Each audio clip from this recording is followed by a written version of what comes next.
Fully verified ka na ba? Or basic level ka pa lang sa Gcash account mo? Gcash benefits depende sa status level mo. A tutorial video this 2022. Guys, this is Erlynn TV. In this video, ituturo ko sa inyo benefits ng Gcash user if verified ka or not verified. So, ganito lang po yung way paano natin malaman. Click mo lang ang Gcash account. Click Gcash. Wait po natin yan.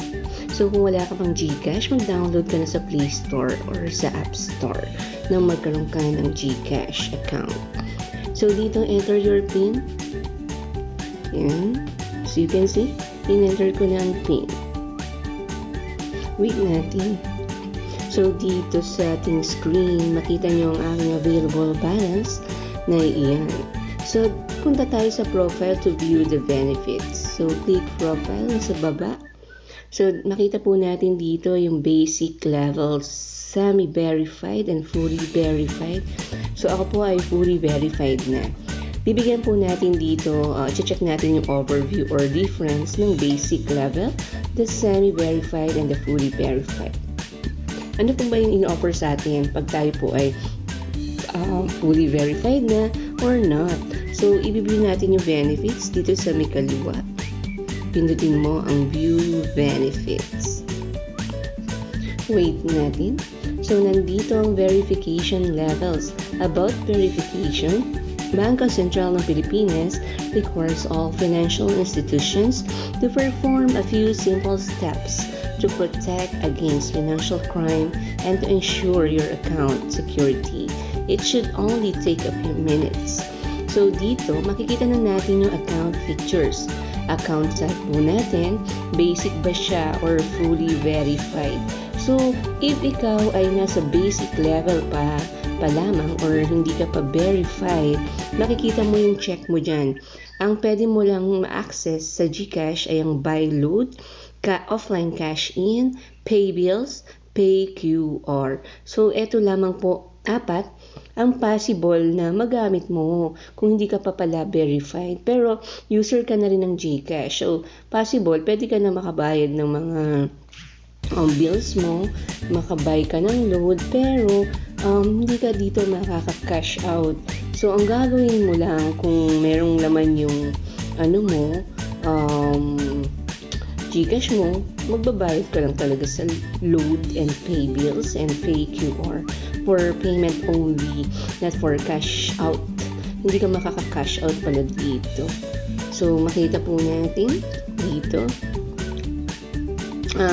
Pag fully verified ka na, ayan, may check na-upload mo na lahat ang iyong information and required IDs. So, pag ikaw pala ay fully verified, ayan, ang may check, ang buy load, offline cash in, pay bills, pay QR, Amex virtual fee, send money, ayan, makakapagpadala ka na ng send money, express send, online cash in, bank transfer, GSave, GCREDIT, international remittance, GInvest, Gcash Mastercard, card transaction, cash out, KKB. So, ayan. Gcash Mastercard can be purchased at any level.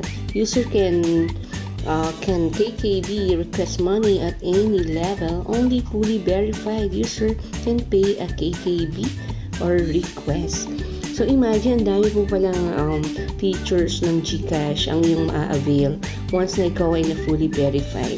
So, dito sa screen, explain ko lang po yung mga features po ng Gcash na marami pong nalilito, nagtatanong na ano po ba kung di ka daw po ba verified, makakapag-cash out ka. May mga nagtatanong po kasi na gano'n. So, as you can see, ang ating cash out po ay for verified user lamang po. So, aside from that, so may mga account limits din po pala dito sa Gcash. If ikaw ay basic, fully verified, Gcash Plus Enterprise, ang wallet size mo ay 50,000 for basic, 100,000 for fully verified, and Gcash Plus 500,000.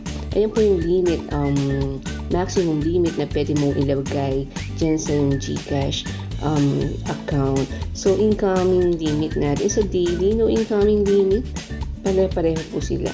Sa monthly, 10,000, 100,000, and then 500,000. Outgoing limit naman, yung maglalabas ka. Daily mo is no limit sa ating fully verified 100K, and then the G class 100,000. So pag monthly 10,000, no outgoing limit. Ayan. Pag fully verified in Gcash Plus Enterprise. Your wallet limit refreshes monthly. If you've hit your transaction limit for the month, you will have to wait for the next month to be able to transact again. So may limit lang siya. How to upgrade the basic register to Gcash sa fully verified? Ito ang process, guys. Maraming nagtatanong kung paano daw ma-fully verify dito sa Gcash. Ang gagawin mo lang ay take ID pic photo, take a selfie, fill information, send application. 4 easy steps lang po pala.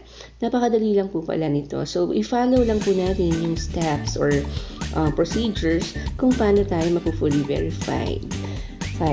So, yan. Napakadali. Pag Gcash Plus ka, paano ka magkaka-avail? Here are the ways you can upgrade your wallet limit to 500,000. Get fully verified. So, mag-fully verify ka muna. And then, do one of the following. Link one of your accounts and cash in any amount sa BPI, sa Union Bank, and Pioneer. Or open as GC or G-Invest account and deposit or invest at least 100 pesos.